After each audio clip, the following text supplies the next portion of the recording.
푸드나 생태계 상품권들도 올리는데 이건 워낙 인기가 많아서 일주일에 한 번씩만 올리고 있습니다. 수요일 저녁에 올리는데 올리면은 얼마 안에 바로 매진되고 또 다음 주를 기다리는 그런 상품들이고요.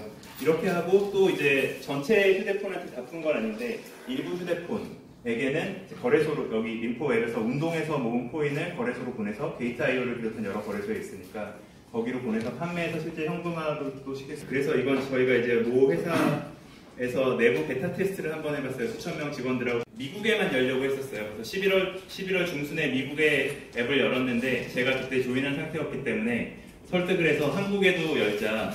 그래서 한국엔 아직 사업 기반이나 이런 게 없어서 좀 어렵다 했는데 내가 있으니까 나를 믿고 열어라 하고 그때 뭐라고 했냐면은 한국 사람들 다 영어 잘하니까 번역도 필요 없다. 그래서 번역 안 하고 그냥 영어로 미국에 낸 앱 그대로 한국에 냈습니다. 그래서 11월 말에 한국에 열리고 그 다음에 번역이 6월 정도까지 안 됐다가 6월에야 드디어 번역을 했거든요. 그래서 처음에는 거의 한국에서도 베타 버전처럼 영어를 잘하시는 분이든 못하시는 분이든 그냥 버튼 누르고 걸으면 되니까 그렇게 하면서 코인 모으시는 재미로 운동을 하셨었고요. 지금은 이제 한국 서비스가 한국어도 번역되고 제대로 돌아가고 있습니다. 그래서 저 20인데 한국, 미국, 리투아니아 3개국이고요. 한국 유저는 2만 명 조금 넘는 수준입니다. 미국이 제일 큰 시장이니까. 그리고 저희 25만 명 유저가 지금까지 운동 미션 하면서 걸은 거리가 1,400만 킬로렛이라는 서비스를 지원하고 있지 않습니까? 세계에서 제일 안전한 코인 지갑을 서비스하고 있는데 그 코인 지갑 천성 블록체인 월렛에 들어가 보시면 좀 추천 앱 같은 코너가 있습니다. 그래서 전 세계 수천 개 블록체인 프로젝트들이 다 저기 가고 싶어 하는데 지금 17개만 등록돼 있고 그 중에 림포가 운 좋게 등록이 됐고 또 운 좋게 제일 위에 등록돼 있습니다. 그래서 이 삼성 월렛 탑재로 인해서 좀 상당히 인정을 받고 있는 중입니다. 스튜디오라는 이벤트 플레이스가 있는데 가깝게는 저기 용산역에도 있다는 것 같고요. 제가 용산역에 못 가봤지만 서울역 아니면 홍대, 영등포, 타임스퀘어 이런 좀 핫플레이스에 쭉쭉 있는데 거기에서 블록체인 서비스 시연 앱으로 선정이 돼서 림포가 블록체인 쪽을 코인 쪽을 제일 규제하는 곳이 우리나라 그 부처 중에서도 금융위원회인데 금융위원회 블로그에도 소개된 적이 있습니다. 건강에 관심이 있는 분들이 모여 계시겠죠. 그러면 기업들 입장에서는 운동 좋아하는 분들한테 홍보를 하고 싶은 기업들이 있을 수 있잖아요. 스포츠 기업도 있고 건강 기업도 있고 뭐 보험회사라든지 뭐 라이프스타일 여러 기업들이 있기 때문에 그런 기업들이 이제 림포를 광고 플랫폼으로 보고 광고를 넣고 싶으면 입고 걸어보세요. 뭐 더 상쾌합니다. 이런 식으로. 그러면 유저들 입장에서는 기업 광고를 싫어하는 게 아니라 좋아하게 돼 있습니다. 왜냐면은 우리가 평소에 7개, 8개 챌린지만 운동 미션만 해서 보상을 받을 수 있는데 기업이 광고하니까 보상을 더 받을 수 있거든요. 그러니까 내 운동에 보상을 해주는 스폰서가 되기 때문에 림포 앱에는 지금 기업 광고가 들어오고 있는데 광고가 들어오면 유저분들이 엄청 좋아하세요. 그래서 호감도가 높습니다. 그러니까 저는 뭐 토큰 이코노미라 그래서 무슨 뭐 소각을 하고 뭐 화폐 경제학을 이용해서 이렇게 하는 되게 복잡하게 접근하는 방법도 있지만 저는 그냥 누구나 쉽게 이해할 수 있는 사업 모델이어야 된다고 생각하거든요. 사업이 성장하면 토큰 가치가 올라가는 모델이어야 된다고 생각하는데 저희는 정말 심플해요. 저희는 유저가 증가한다는 운동이나 건강에 관심 있는 유저가 증가한다는 것은 광고주들이 광고를 하고 싶은 매력이 증가하는 거지 않습니까? 그러니까 광고가 증가합니다. 그러면 광고주들이 저희한테 광고비를 낼 거 아니에요. 예를 들면 1,000만 원을 입금했다 하면은 그 중에 저희 림포가 매출 얼마를 띄고 나머지 금액만큼은 유저한테 보상을 해줘야 되는데 그걸 저희가 가지고 있는 코인을 나눠주면은 코인 가치에 변화가 없잖아요. 그러니까 기업이 낸 광고비에서 저희 매출을 뺀 나머지 금액만큼 거래소에서 저희가 주문을 합니다. 그래서 유저한테 나눠주는 식이에요. 그러니까 저희는 코인 처음에 찍어놓은 10억 개에서 더 발행한다거나 소각하거나 이런 거 없고요. 그냥 순환 모델입니다. 저희가 이제 광고 영업해서 사서 보내주고 유저들은 그거 가지고 다시 거래소 보내서 팔면은 또 이렇게 돌고 하는 그런 방식이어서 저희 사업은 광고 매출이 일단 기본적인 사업 구조이기 때문에 사업이 성장, 즉 유저가 증가해서 광고가 증가하고 그래서 광고비가 늘어오면 그것만큼 시장에서 토큰 구매 수요가 발생하면서 토큰 가치를 유지해주는 그런 아주 심플한 구조로 되어 있고요. 그럼 늘어나기 때문에 이 앱을 사용하면서 벌 수 있는 보상이 더 늘어나는 거 아니겠습니까? 하루에 8개 깰 수 있었는데 9개, 10개에서 코인을 더 모을 수 있잖아요. 그러니까 보상이 늘어나면 이 앱을 하고 싶은 유인이 생기기 때문에 다시 유저가 늘어나는. 그래서 유저가 증가하면 광고가 늘고 그러면 보상이 늘고 그럼 다시 유저가 느는 이 선순환 구조를 그리는 사업 구조를 하고 있는 운동 인구는 여기 있고 점심에 하는 분들은 직장인들이 많은 것 같아요. 그래서 출근하면서 쌓았던 지하철 타고 버스 타면서 걸음이 쌓였을 거 아닙니까? 삼성S나 애플S에.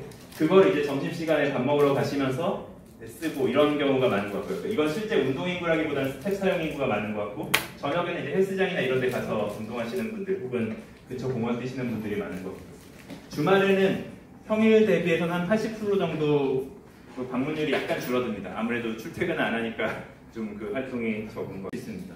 거리를 얼마나 뛰느냐도 할 수 있죠. 1km 살짝 뛰는 사람이 있을 수 있고 한 10km씩 뛰는 사람이 있고 이건 다른 타겟이잖아요.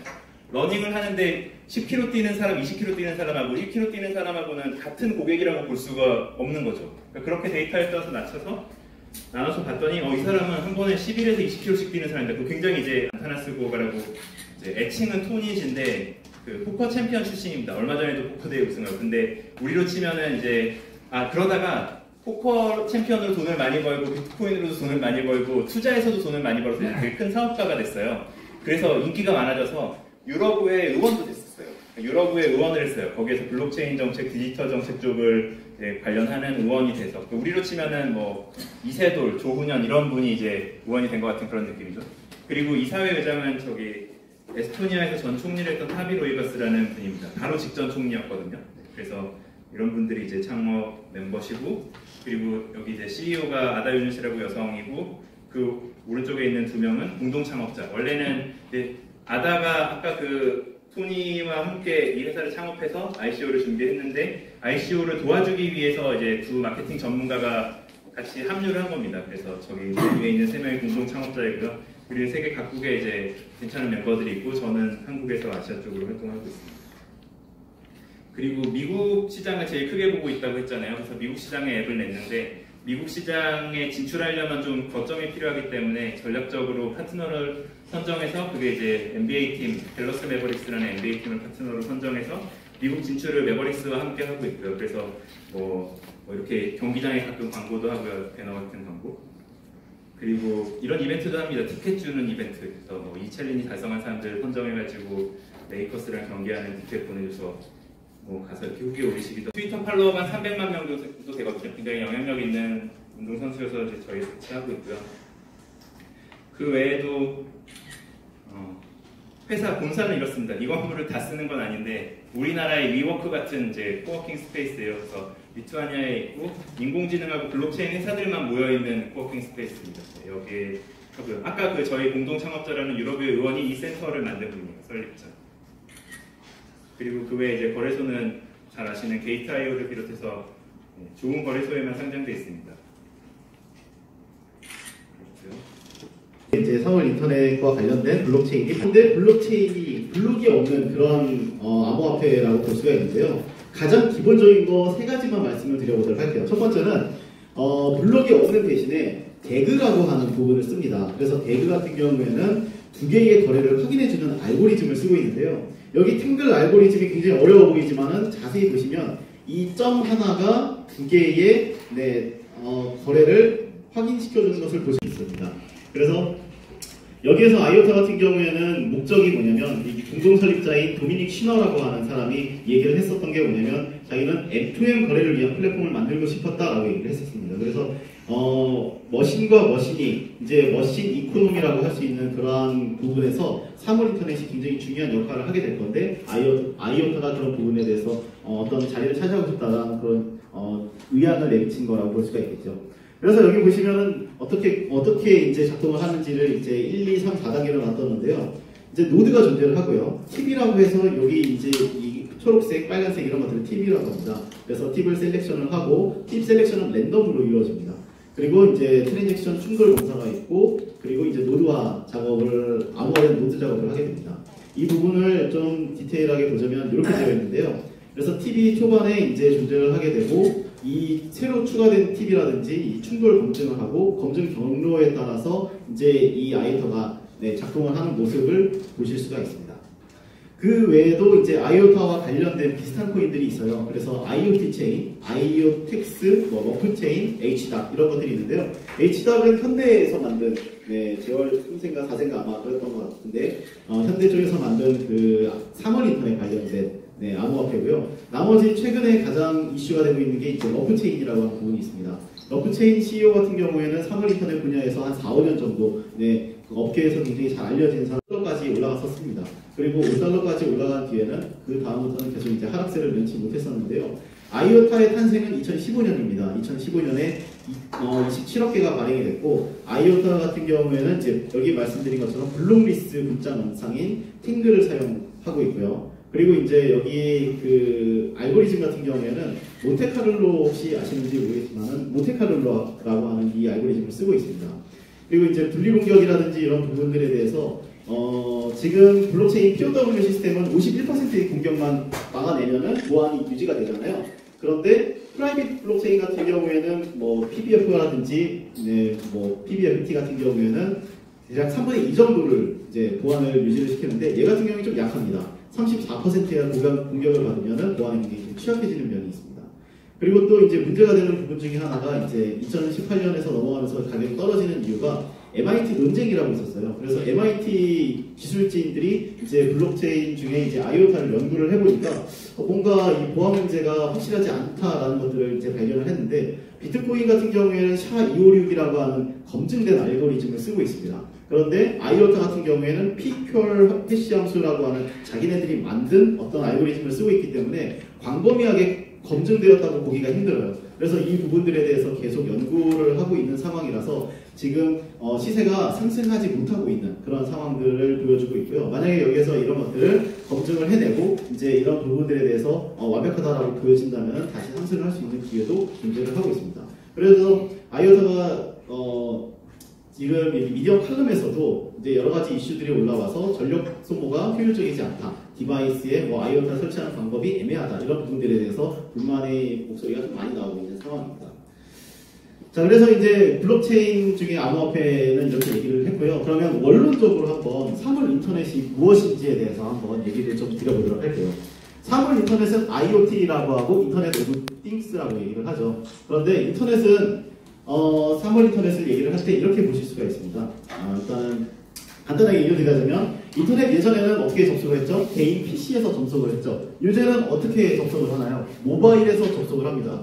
그래서 인터넷, PC 인터넷에서 모바일 인터넷으로 넘어왔죠. 모바일 인터넷에서 이제는 어디로 넘어가나요? 당연히 사물 인터넷으로 넘어갈 수밖에 없습니다.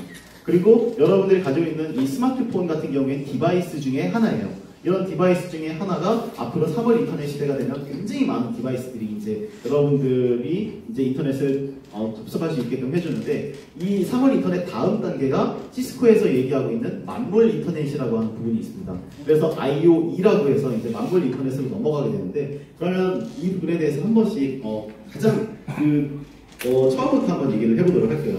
예전에 4차 산업혁명에 대해서 얘기를 할 때 처음에는 증기 에너지를 사용을 했었습니다. 그래서 18세기 후반에서 육체 노동에서 이제 기계로 대체가 되는 상황이었고요. 2차 산업이 되면서 전기 에너지를 쓰게 됩니다. 최근에 이제 영화 하나 개봉을 하죠. 커런트 워라고 하는 영화에서 에디슨과 이제 테슬라가 싸우게 되는데 교류를 쓰느냐 직류를 쓰느냐를 가지고 이제 싸우게 됩니다. 이때가 바로 2차 산업혁명일 때입니다. 3차 산업혁명이 되면 컴퓨터와 인터넷이 나타나기 시작을 합니다. 이때 이제 정보화 시대라고 하는 카피라이트를 여러분들이 많이 들어보셨을 수가 있으실 텐데요. 이때 유명한 사람이 바로 여기 나와 있는 빌 게이츠, 젊었을 때 사진입니다. 그리고 이제 스티브 잡스, IBM, 구글 등이 이제 나타나기 시작을 하고요. 이제 4차 산업혁명이 나타나기 시작을 하는데 4차 산업혁명은 컴퓨터와 인터넷이 아니라 총 5가지 정도의 어떤 기술들이 이제 나타나기 시작합니다. IoT, 블록체인, 인공지능, 그 외에도 여러 가지 이제 기술들이 나타나기 시작을 하는데 그 뒤에 바로 얘기를 드릴 테니까요. 한번 봐주시고요. 그 다음에 2020년대에 넘어가서 초지능, 초현실 이런 부분들에 대해서 나타나기 시작합니다. 재밌는 거는 1차 산업혁명에서 2차 산업혁명 넘어갈 때 대략 한 100년이 걸렸어요. 그리고 2차 산업에서 3차 산업으로 넘어갈 때도 100년이 걸렸습니다. 그런데 4차 산업으로 넘어오는 거는 불과 50년밖에 걸리지 않았어요. 그래서 한 50년 정도, 2020년대 정도에 4차 산업혁명이 이제 슬슬 일어나기 시작을 하고 있다는 것들을 보여줄 수가 있습니다. 다음으로 넘겨보자면 이제 네트워크에 대해서 얘기를 드릴 수가 있는데요. 블록체인 같은 경우도 네트워크를 기반으로 하고 있습니다. 사물 인터넷도 인터넷을 기반으로 하고 있죠. 당연히 네트워크의 어떠한 부분에서 생각을 해서야 되는데 네트워크라고 하는 관점에서 한번 오늘 전체적인 내용을 한번 들어보시면 이 네트워크가 왜 중요한지 앞으로 어떤 영향을 미칠지에 대해서 아마 조금 긴장감 있게 받아들이실 수가 있습니다. 여기 네트워크를 보시자면 이제 이게 하나의 단말기지만은 밑에 사람들이 나와 있죠. 이 사람들은 여러분들의 각자 한 사람 한 사람의 어떤 인격체라고 보실 수가 있습니다. 그래서 이런 인격체들의 만남이 바로 네트워크라고 하는 거고요. 이제 현 시대에 있었던 어떤 시장의 개념이 앞으로의 이제 네트워크의 개념으로 들어와서 이제 가상세계가 이제 전 세계에 퍼지기 시작하면서 이제 VR뿐만 아니라 이러한 여러 가지 디바이스들이 이런 네트워크 시장의 어떤 중심을 이루게 해주는 그 도움을 주게 될 것입니다. 인터넷의 역사를 좀 말씀을 드려야 되겠는데요. 예전에 그 손정희 그 이야기를 좀 드려야 되는데, 손정희가 최근에 문재인 대통령을 만나서 뭐라고 얘기를 했나요? 첫째도 인공지능, 둘째도 인공지능, 셋째도 인공지능이라고 얘기를 했습니다. 물론 인공지능 굉장히 중요하고, 그런데 불과 20년 전에 손정희가 김대중 대통령을 만나서 했던 말이 뭔지 혹시 기억하시나요? 네, 첫째도 인터넷, 둘째도 인터넷, 셋째도 인터넷이라고 얘기를 했었습니다. 그때 그렇게 얘기를 하면서 인터넷이 실제로 발달을 했었었죠. 그래서 이제 우리나라의 인터넷의 역사를 좀 살펴보자면은 굉장히 다른 나라보다 좀 빠르게 인터넷이 도입이 됐었습니다. 그 가운데서는 여러분들 이제 우리나라에 굉장히 유명한 사람들이 있다고는 하지만은 기억할 수 있는 뭐 유명한 사람들이라고 해봐야 최근에 유관순 열사라든지 아니면 이런 그 우리나라를 위해서 싸웠던 사람들이지만, 저는 오늘 소개해드리고 싶은 사람은 우리나라 인터넷의 아버지라고 불리는 그 전길남 박사라고 하는 분을 좀 소개를 시켜드리고 싶어요. 왜 그 얘기를 할 수 있냐면은, 여기 보시면은 인터넷의 역사가 상업용 인터넷이라고 했을 때 1989년부터 시작이 됩니다. 그리고 나서 91년도 넘어가서 93년, 94년, 그리고 지금 사물 인터넷이 도달할 때 1966년에 미국에서 이제 UCLA에서 컴퓨터공학부 대학원에 진학을 했고, 이 당시에 이제 담당 교수였던 사람이 그 알파넷의 핵심 기술인 패킷 교환 기술을 연구하고 있었던 레오날드 클라인락 교수라고 합니다. 그래서 이 패킷 기술이 초반에 미국에서 인터넷을 발달시키는 가장 핵심적인 기술이고요. 여기 보시면 60년대, 70년대 국방부 산하에 알파 연구용 네트워크가 시초라고 되어 있잖아요. 여기에 참여했던 교수의 제자입니다. 그래서 전길남 박사가 여기에서 참여하면서 이분이 이제 나사의 연구원을 거치게 되고 UCLA로 돌아오게 된 다음에 스탠포드 연구소에서 첫 패킷 교환을 성공을 시킵니다. 그래서 이 기술을 그대로 카이스트로 가져와서 이제 우리나라의 TCP/IP를 바탕으로 하는 그 SDN이라고 하는 그 연구용 네트워크망을 만들기 시작을 합니다. 이게 굉장히 중요한 어떤 망이라고 볼 수가 있는데, 이것이 얼마나 대단했었냐면은 당시 미국에서 보통 기술이 일본을 타고 넘어와서 우리나라로 전파가 됐었는데, 그 당시에 미국에 있는 기술을 1982년에 바로 들어오게 됩니다. 그래서 일본을 거치지 않고 바로 다가온 기술이 이제 인터넷 기술을 이분께서 이제 만드셨고, 그럼으로써 해서 우리나라가 또 게임 산업이 굉장히 강국이잖아요. 강국인 이유도 있습니다. 왜냐하면 인터넷이 당시에 이제 워드게임이라고 해서 인터넷이 발달을 했기 때문에 이 당시에 워드게임을 할 수 있었던 학교가 딱 4학교밖에 없었어요. 캠브리지, 옥스퍼드, 그리고 미국의 MIT, 우리나라의 카이스트였습니다. 딱 이 4학교 정도만 이런 워드게임을 즐길 수가 있었던 그런 망이 있었기 때문에, 그것을 통해서 게임 산업에 대해서 이제 만나게 되는 그런 학생들이 이제 지금 현재의 이제 게임 대표들이 다 됐고요. 이렇게 해서 인터넷이 성장한 모습들이 이제 나타나고 있고요. 그럼 사물 인터넷은 어떻게 발전을 하고 있느냐에 대해서 한번 얘기를 드려보도록 하겠습니다. 일단 4차 산업 같은 경우에는 간단하게 얘기를 하자면은 클라우스 슈밥이 이제 이런 얘기를 했어요. 디지털과 물리적, 생물학적 경계가 없어지면서 기술이 융합되는 것이다 라고 얘기를 했습니다.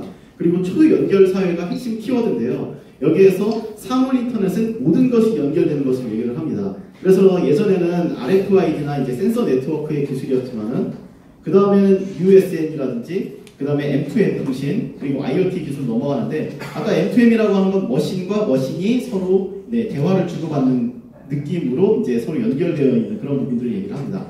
4차 산업의 핵심 요소는 5가지로 볼 수가 있는데, 이거를 코끼리라고 생각을 하시면 됩니다. 그래서 코끼리는 뭐가 중요하죠? 코가 중요하죠. 코가 중요한데 가장 중요한 부분이 이제 그 데이터를 모으는 센서, IoT에 대한 부분입니다. 그래서 이렇게 데이터를 IoT가 모이고, 그 다음에 모여진 것들이 빅데이터를 통해서 하나의 큰 데이터가 되는데, 여기를 스토리지가 저장을 하게 됩니다. 그리고 데이터를 파악하는 이제 AI 같은 경우에 이제 발전을 하게 되는데, AI의 차세대 컴퓨터인 양자 컴퓨터가 굉장히 요새 이슈가 되고 있고요. 그 다음에 네트워크를 신뢰와 보안으로 강화시켜주는 부분이 바로 블록체인입니다. 그리고 이제 근거리 통신 기술, 5G 네트워크라든지 이런 부분이 강화되고 있는데, 지금 4차 산업을 얘기할 때 하나만 얘기할 수가 없습니다. 왜 코끼리 코를 코끼리 코를 만드는 사람이 있고 다리만 만지는 사람이 있는데 코끼리의 내 다리와 코를 다 만져봐야 아 이게 코끼리구나 라고 얘기를 할 수 있는 것처럼 4차 산업도 이 4가지 5가지의 어떤 핵심적인 요소들이 다 통합적으로 이해가 되고 이제 융합이 되어야 4차 산업이 발전을 하게 되는 부분들로 연결되어 있습니다. 그래서 한 가지만 좀 단적으로 얘기를 하자면은 방금 말씀드린 그 정길남 박사가 예전에 그 MIT나 이제 스탠퍼드에서 가져온 기술로 우리나라가 성장을 했는데 그러면 우리나라 정책도 그렇게 앞으로 이 1인 어떤 굉장히 유명한 사람을 기준으로 해서 이 기업을 이끌어 나가야 되느냐? 꼭 그렇지만은 않습니다. 왜냐하면은 지금은 인터넷이 발전되어 있는 시기이고 지금 예전 같은 경우에는 그게 숨겨놨던 어떤 기술이라고 한다면 요새는 거의 다 오픈소스로 되어 있기 때문에 이제는 오픈소스의 어떤 경쟁력, 이제 스스로 경쟁할 수 있는 수준의 어떤 기술만 만들어 나갈 수 있다면 충분히 누구에게나 열려있는, 노력을 하게 되면 열려있는 그런 기술들이 상당히 많이 있습니다. 그래서 다 같이 성장해야 되는 부분이 바로 4차 산업의 어떤 중요한 부분이라고 얘기를 할 수가 있고요. 그럼 넘어가서 데이터를 모으는 기술인 IoT의 센서에 대한 부분들을 얘기를 할 때 IoT의 핵심 기능은 3가지로 존재를 할 수가 있습니다. 첫 번째가 연결성, 두 번째가 데이터, 세 번째가 클라우드와 보안 기술인데요. 여기에서 이제 사물 인터넷끼리의 어떤 초연결성이 나타나기 시작을 하고 데이터는 이제 실시간으로 소통하는 어마어마한 데이터들이 생기기 시작을 합니다. 그리고 이것들을 모아놓고 이것들을 보안을 지킬 수 있는 블록체인과 5G 기술이 이제 나타날 수밖에 없는 시대적인 상황이겠죠. 여러분 여기 보시면 와이파이 잘 알고 계실 겁니다. 와이파이는 이렇게 칩셋으로 생겼고 그 외에 G웨이브라든지 뭐 지그비라든지 이런 무선 센서 네트워크들이 굉장히 많이 있습니다. 이런 센서들이 점점 스몰화되고 점점 작아지게 됩니다. 그래서 최근에는 인공지능을 탑재한 그런 반도체들이 나타나기 시작을 하고 이런 것들이 그 카메라를 달고 나타나서 내 얼굴을 인식을 하고 저전력 상태에서 사람이 얼굴이 없으면 저전력 상태에서 가만히 있다가 사람이 얼굴이 나타나면 다시 이제 전력을 이제 회복하고 이 이미지를 체크하는 그런 기술들이 요새 많이 나타나고 있습니다. 자 그러면 이제 이 얘기를 좀 해봐야 되는데요. 손정희는 왜 ARM을 인수했을까에 대해서 한번 얘기를 해봐야 됩니다. 여러분 손정희가 굉장히 유명한 사람인 건 아시죠? 그리고 인공지능을 얘기할 때 이 사람이 왜 이 이야기를 했는지에 대해서 한번 배경에 대해서 얘기를 해볼 수가 있습니다. 그래서 손정희 같은 경우에는 이렇게 보시면 이제 그 예전에 알리바바를 통해서 펀딩을 해서 약 3,000배 정도의 수익을 올렸죠. 그래서 3,000배 정도의 수익을 올린 그 자금을 가지고 어디에 투자를 했냐면 우버에 투자를 하고 그리고 미국의 스프린트라고 하는 통신회사에 투자를 하고 그리고 ARM이라고 하는 회사를 시가보다 1.5배나 더 돈을 주고 삽니다. 그리고 그 외에도 이제 여러 가지 회사들의 이제 그 비전 펀드를 통해서 이 많은 회사를 사고 있는데 재미있는 거는 예전에 삼성이 성장했었던 이유 중에 하나가 그룹사 간의 계열화를 만들었잖아요. 한쪽에서 반도체를 만들고 그 반도체를 통해서 컴퓨터를 만들고 컴퓨터를 통해서 기술을 통해서 스마트폰도 만들고 이렇게 하나씩 이어나갔잖아요. 소프트뱅크도 마찬가지입니다. 소프트뱅크가 지금 그 우버를 산 이유가 자율주행을 이제 개발하기 위해서인데 이 자율주행을 개발할 때 가장 중요한 칩셋 기술이 ARM이 가지고 있는 기술입니다. 그래서 ARM이라고 하는 회사는 사물 인터넷에 들어가는 반도체들을 만들어내는 그런 회사이기 때문에 이런 부분들이 서로 연결이 되어 있고요. 거기에다가 이제 스프린트라고 하는 회사는 통신 회사이기 때문에 이런 부분들이 서로 다 사물 인터넷이나 인공지능을 그 목표로 해서 다 계열화가 되어 있다고 보실 수가 있습니다. 그래서 이런 부분들이 존재를 하고 있고 최근에 이제 차이나 유니폼도 이제 인수를 했고요. 그리고 원래 소프트뱅크가 일본에서 굉장히 유명한 통신 회사죠. 그래서 어떻게 보면 SK가 하고 있는 일보다 더 많은 일들을 지금 사물 인터넷이라고 하는 그런 부분들을 타겟으로 또는 인공지능을 타겟으로 굉장히 일사불란하게 움직이고 있다는 것을 보실 수가 있습니다.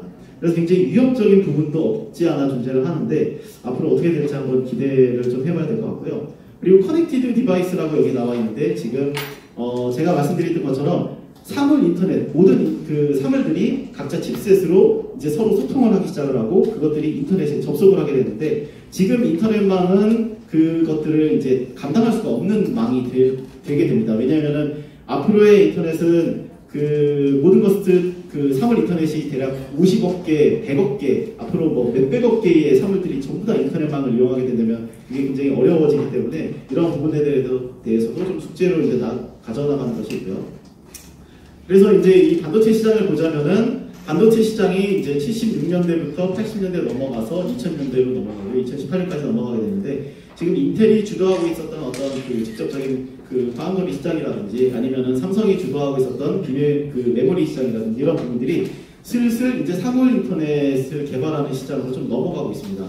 심지어 지금 사물 인터넷의 어떤 그 칩셋들이 인공지능을 탑재하고 그리고 사물 인터넷이 가지고 있는 그 필요한 요소들이 이제 하나씩 이제 칩셋에 탑재가 되고 있는데 이런 부분들이 점점 소형화되고 그리고 이제 여러분들이 가지고 있는 이 스마트폰뿐만 아니라 이제 뭐 모자에도 달리게 되고 타이어에도 달리게 되고 그리고 여러분들이 가지고 있는 모든 물질들에 이제 탑재가 되기 시작을 하게 될 겁니다. 그렇게 되면은 당연히 여기에서 보안 문제가 발생할 수밖에 없고 그런 보안 문제에 대해서 해결을 해야 되는 부분이 존재를 하게 되죠.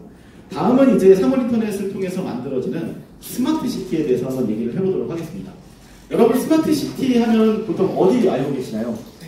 그렇죠. 세종시에도 스마트 시티가 있죠. 그리고 또 어디에 있나요? 송도. 그렇죠. 송도에도 있죠. 네. 디지털 미디어 시티도 어떻게 보면은 스마트 시티의 초창기 버전이라고 보실 수가 있습니다. 해외 같은 경우에는 영국이 굉장히 잘 발달이 되어 있었고요. 미국 같은 경우에도 굉장히 잘 발달되어 있습니다. 그러면 그 역사적으로 한번 보도록 할게요. 일단은 그 스마트 시티의 기본적인 역사 같은 경우에는 도시 공간 구조 이론을 여러분 아마 들어보셨을 겁니다. 사회 시간에 뭐 버제스의 동심원 이론, 뭐 호이트의 부채꼴 이론 이런 내용들을 들어보셨을 텐데 이런 것들을 제외하고서라도 이제 르네상스 시대를 거쳐서 근대 도시 시대를 거쳐서 현대 도시 시대가 되는데 지금 여기에 보시면은 고전적 산업 도시가 도심지, 핵심지를 중심으로 발전을 하잖아요.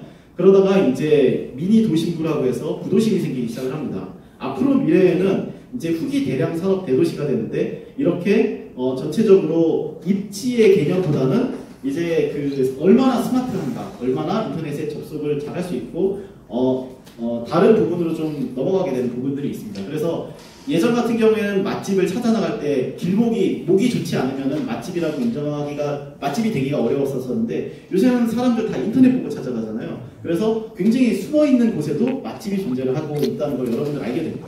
그리고 최근에 이제 롯데마트라든지 이마트가 장사가 잘 안 되죠. 그래서 지금 그 세일스 앤 리스백이라고 해서 그 임대를 하고 있는 그 자기 재산은 그대로 가지고 있고 여기에서 이제 장사를 할 수 있게 해준 대신에 이제 그 임대를 자기가 받아가서 할 수 있는 그런 부분들이 계속 이제 부동산 쪽에서 나타나고 있는 부분들이 있습니다.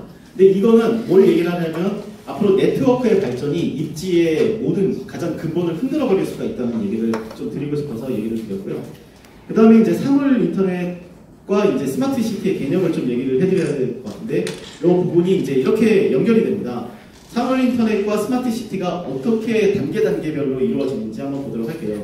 첫 번째는 이제 정보 수집의 단계입니다. 정보 수집, 도시 기반 시설에서 정보 수집을 하게 되고 스마트 도시 기술을 통해서 정보가 수집이 되고요. 이 정보가 빅데이터와 이제 첨단 인프라라든지 지능화된 시설로 이제 가공이 됩니다. 그리고 나서 이제 스마트 행정이라든지 교통이라든지 교육, 문화, 환경, 안전, 시설물 관리 이런 전체적인 부분이 정보를 활용하는 시대가 오게 되게 됩니다. 그렇게 되면은 이 여러분들이 행동하는 모든 액션 하나하나가 이제 IoT의 정보가 수집이 돼서 이런 것들이 가공이 되고 그리고 그 시티의 어떤 물의 흐름, 그 상수도나 이제 하수도의 흐름이라든지 빛 조도라든지 이런 것들이 전부 다 바뀌어지게 되는 부분들이 나타나게 되고요. 스마트 시티를 개념으로 얘기했을 때 6가지 정도를 좀 생각을 해봐야 됩니다. 첫 번째가 교통, 두 번째가 환경, 그 다음에 에너지, 그리고 생활복지, 어떤 커뮤니티에 대한 부분, 그 다음에 경제에 대한 부분, 그리고 안전에 대한 부분입니다. 그리고 이런 부분들이 이제 각자 그 기술들이 이제 발전해 나가고 있기 때문에 전반적으로 ICT 기술, 그 다음에 소재, 그리고 이제 전자통신 기술 이런 것들이 전부 다 융합되는 시대가 오기 시작을 합니다. 그래서 지금 대전 세종시라든지 부산이라든지 마스터 플랜을 잡고 움직이고 있거든요. 그래서 세종시 같은 경우에는 이제 스마트 그 5-1 구역에서 이제 스마트 시티를 구현하려고 하고 있고 지금 부산 같은 경우에는 에코시티에서 수변 도시를 컨셉으로 해서 이제 어떤 워터프론트의 개념을 가지고 이제 얘기를 하는데 장애인들이 상당히 좋아하는 부분이 있습니다. 왜냐하면은 장애우들이 이제 뭘 타고 다니나요?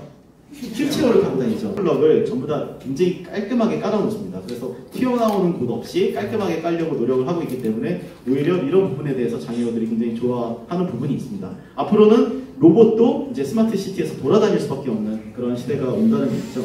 있는데 이 부분을 좀 넘겨보도록 하겠고요. 영국 사례를 한번 드려보도록 하겠습니다.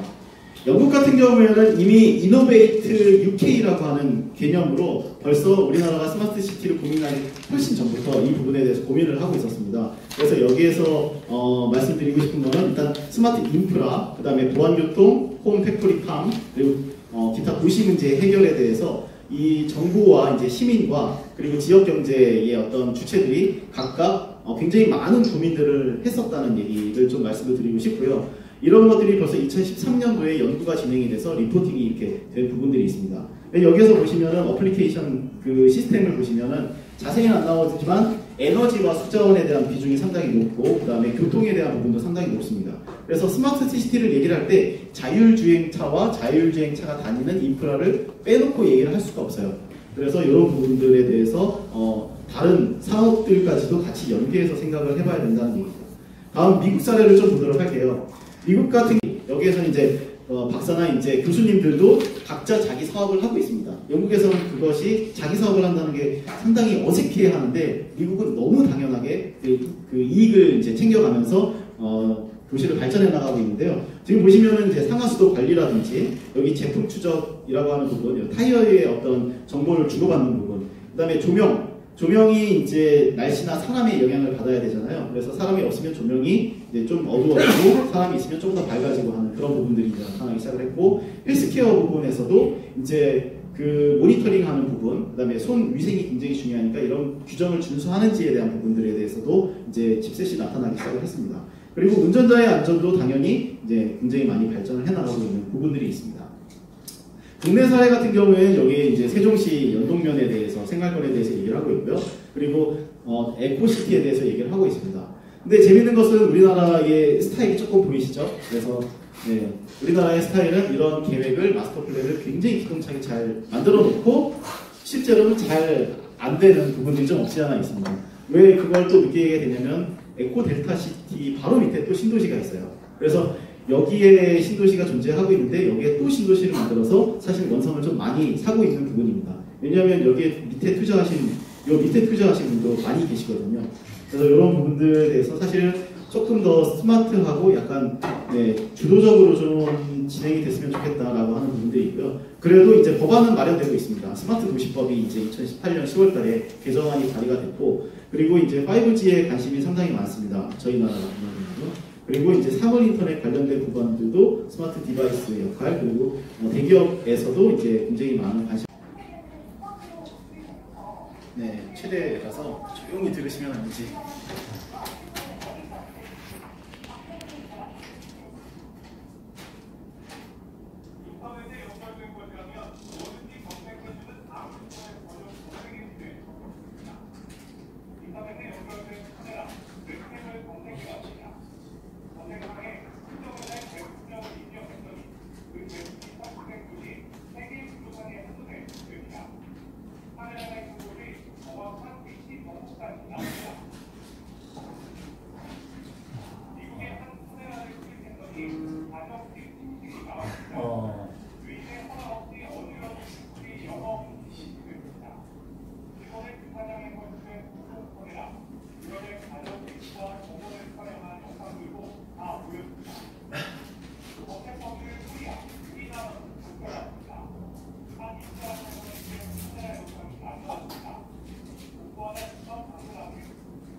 네, 이 정도 좀 들어가네요. 이 정도면 지금은 안 됩니다.